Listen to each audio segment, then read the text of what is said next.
Hi, my name is Fern and welcome to my porch.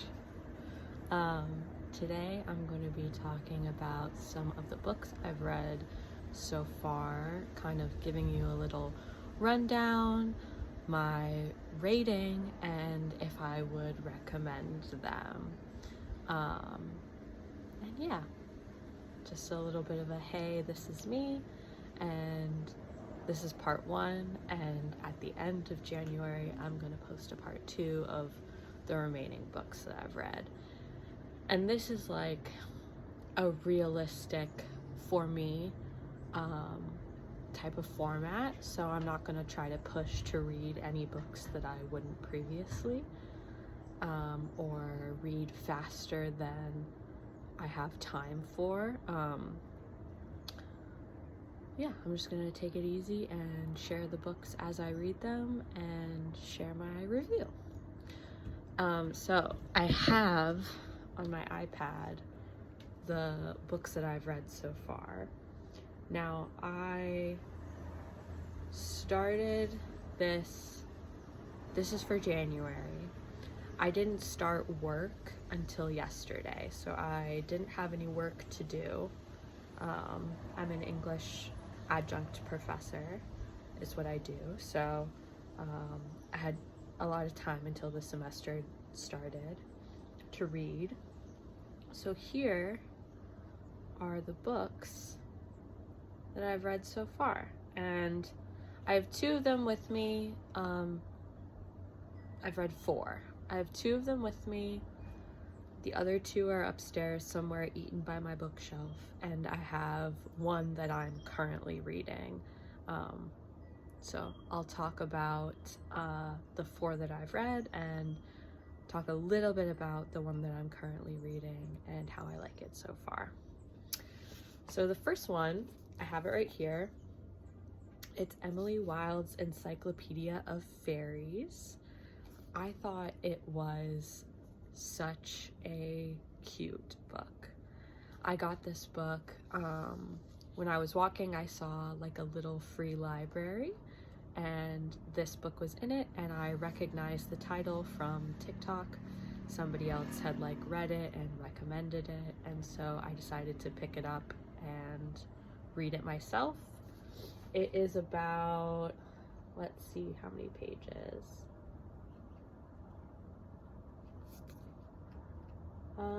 It's like,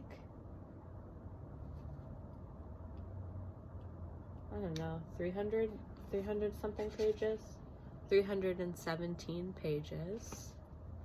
I thought it was a really quick and easy read. I thought it was cute. I liked how there was some romance between the main character and her like co-worker. They're professors and they're studying fairies, and they're on an on-site job. It's cozy and wintry, and I think, you know, I'm not really into fantasy or like romantasy or anything like that. I tend to read more like contemporary fiction. So I don't know much about like, I guess, the lore of writing about magic, but for me it seemed really well developed. Like, I thought that the fairies and the way it was explained in the book made sense to me. I didn't think it was too extravagant. I think it was detailed, and overall I thought it was just like a really sweet book. There were some parts that I think wrapped itself up a little too easily, a little too quickly, and when I encountered that, I kind of felt like maybe the author didn't want to like write it all out. I don't know. It seemed rather like cut short to me in some parts. So it could have been a longer book with like more explanation and more detail for some of the like resolutions of some of the conflicts. There was a lot of conflict kind of going on, like a lot of story arcs that got resolved like very quickly and very easily, that I would have liked to see the character like struggle a bit more. I thought the conflict wrapped up a little too easily. I thought it was cute. There was like very little romance, but there was some romance, which I thought was really nice. I liked the village, and all the people that she met when she was doing her research. I felt it was really cozy, and a great way to start and kick off my reading, honestly. So this one I gave a 3.5 out of 5. So all of these will be out of 5 stars. This one is a 3.5 out of 5. So the next one I don't have physically with me. I'm gonna put it right here. It's My Year of Rest and Relaxation. I thought this was a really good book. To preface it, I gave it 4.5 out of 5 stars. I thought when I was reading it, the first like third of the book, I felt it was like giving me kind of like a modern bell jar, which now that I didn't know much about the book going into it. I just saw that it was very popular and picked it up at my bookstore. But now that I've kind of seen other people review the book, I now can see that other people have made the connection between like, if you like the bell jar, you'll probably like My Year of Rest and Relaxation. It's the same level of like apathetic girl struggling through being a young woman, kind of, it's the same level of like tortured character that's disillusioned and unhappy with life, and the explanations kind of make you feel heavy. I don't know if that makes sense. Like, it makes you feel kind of heavy. It makes you feel like you should probably smoke a cigarette. It makes you feel like you're looking out the window and it's raining. That's the kind of feeling that I get from those two books. So that's definitely what I got from My Year of Rest and Relaxation. I thought it was pretty well written. I was kind of lost in the middle. I mean, there's a lot of like repetitive drug use, and I know that that is like part of the story. Part of the point is that there's like a lot of instances where the main character is like sedating themselves to be in their year of rest and relaxation. I got it obviously from the beginning. I was right there with her. I feel like I understood the main character, and why she might have wanted to chill out. But towards the middle of the book, I felt it was kind of getting a little repetitive. I understand that that's probably for a reason, like maybe the author wanted to rhetorically like tire us out, and kind of feel what the main character was feeling, like they were in some sort of slump. But yeah, I kind of breezed through the middle part. I felt it was kind of dull, but the end, where it revealed like a slight change in the character, I felt a satisfaction with. I felt like that was good. The last chapter, although very, very short, I felt gave me what I wanted to receive as a resolution for the book. And because of the ending, I gave it a 4.5 out of 5 stars. The next book I read, I don't have with me either. I'll put it here. It's The Idiot. I gave this book a 5 out of 5. I thought this was a fantastic book. It is about a girl in college, kind of fumbling through adolescence. And while I was reading it, the feeling it really invoked in me is I felt like simultaneously like 17 and in high school, and I felt 19 and in early college, and I felt my age now and kind of fumbling through life, like sticking my foot in my mouth and kind of being awkward, and it just kind of made me crawl inward a little bit and think about like myself and my life as I followed the main character through this story. It is a bit of a longer book. I remember it took a little bit longer to read than some of the other ones because it was kind of dense, but there's, without spoiling it too much, there's like kind of missed connection romance, I would say, like a lot of miscommunication in romance that I felt was really well written and really relatable. There's like a bit of travel, a bit of finding yourself in a new space and like navigating that.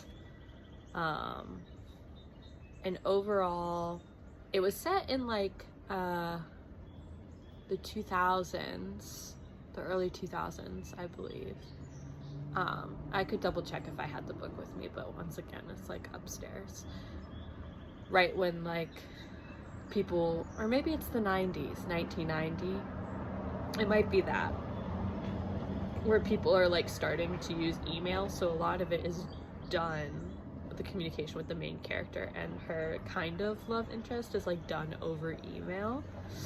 But when they get together in person, it's like he's almost like a totally different person offline, and she's kind of like reconciling like her obsession with him, if it's like real or if it's fabricated, or you know, things like that. And like I felt it was really relatable because I feel like there were points in my life where I like would reread or go over messages I had sent to someone, and then I would see them in person, and they'd almost kind of be a totally different person or maybe ignore me.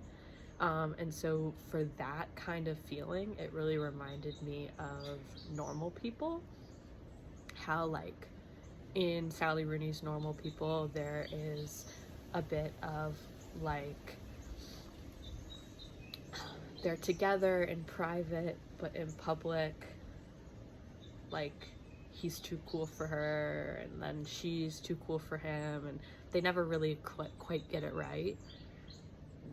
That's kind of the feeling that's in The Idiot, is very much like they never quite get it right. Also, he has a girlfriend in The Idiot and he's kind of dragging her on, and she does this like study abroad over the summer, because she meets him in this Russian class and he's Hungarian, and then she goes to Hungary and like is teaching English, and he's there for a little bit and then he's not, and it's very much like, I don't know, when I read into the book it was like semi autobiographical, so like I could understand that the author was probably working through like real experiences in her life, and that's what it felt like. It felt very real, it felt very grounded in reality. Like, this is just a girl who's young and is trying to figure life and love and what she wants to do in college, and like who she wants to be and all that sort of stuff. I felt it was very nostalgic, and I had a special place for it in my heart. I think I'm definitely going to reread it, and that one, yeah, I gave a 5 out of 5. And the last book I read of the 4, I have right here, it's Never Let Me Go. I struggled with this one. This one took me a really long time to get through, and I don't know, I can put my finger on a little bit as to why, but there were some parts of this in the writing that I really didn't get along with, if that makes sense. Like I would reach some points of the book and be like, for real? It was one of those things where I think the concept was really, really good, but I think the writer like cut it short, didn't give it too much, and maybe didn't delve into the parts of the concept that were actually interesting, and kind of kept it more surface level.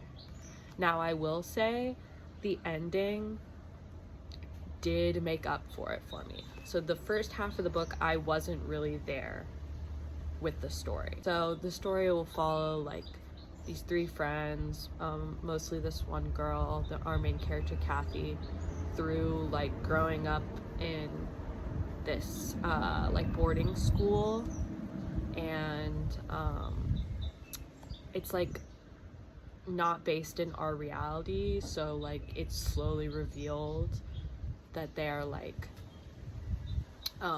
basically clones to be donors for like organs and stuff like that. They're like raised separately from society, and they're at this like special school that is treating them humanely, and they're like developing their artistic and creative skills in this school, and like putting a lot of emphasis on them making art, to kind of prove, and it's revealed at the end, to kind of like prove that they have like a soul, even though that they're like clone people that are developed.